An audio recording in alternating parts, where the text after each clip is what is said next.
First step is to remove the 3 7mm out of the bottom of the steering column trim. 7mm, 3 of them. As soon as you pull those out, drop the steering wheel down. Now go ahead and separate it. Just like that. Pull this lever down, trap that down. Just enough to where you can get that turn signal out.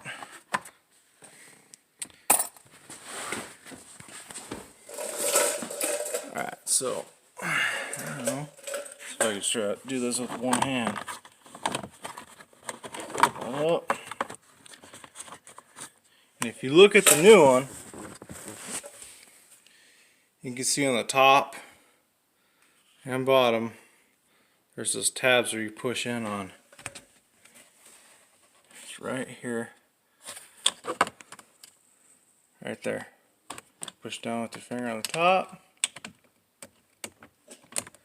And same thing on the bottom. Should come right up. There you go. See, it slid out. Now you just gotta unplug the electrical connectors out here. Get that lowered.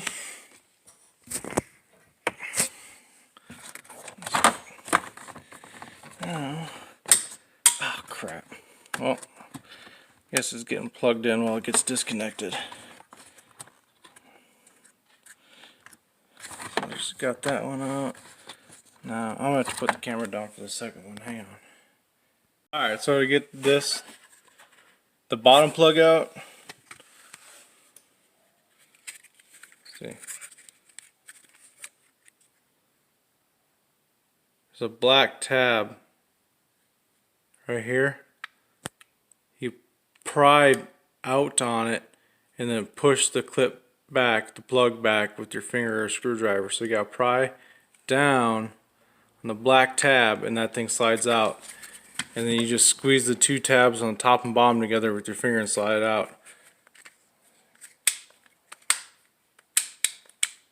This is why I'm replacing this one. See, you gotta hold it when you turn left, see?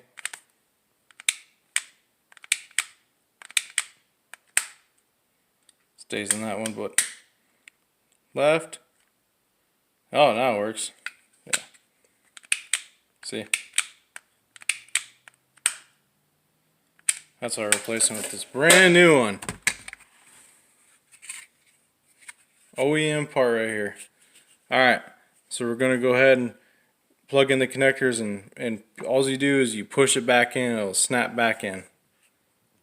Alright, so I got it back in. I plugged the connectors back in.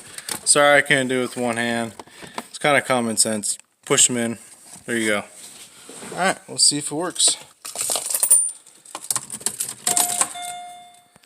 Alright. Look at that, it's on, working. Right turn signal, works perfect. Rights, work.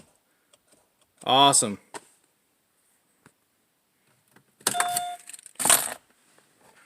And then to install everything, you just reverse procedure of taking it back apart. You just snap the 2 trim pieces back together and then reinsert your 3 7mm. You're done. That's it. Super easy. Costs about 50 bucks at the AutoZone down the road. Like I said, that's a part number again, 2007 Pontiac G6. I'm sure this goes for all the G6s. It's gotta be the same, and it even looks the exact same as the original one that I pulled out right here. You can't tell a difference. Looks the same right there. Maybe a little shinier. Alright guys, thanks for watching. I hope this video was helpful. Enjoy the rest of my videos. Take care. Thank you.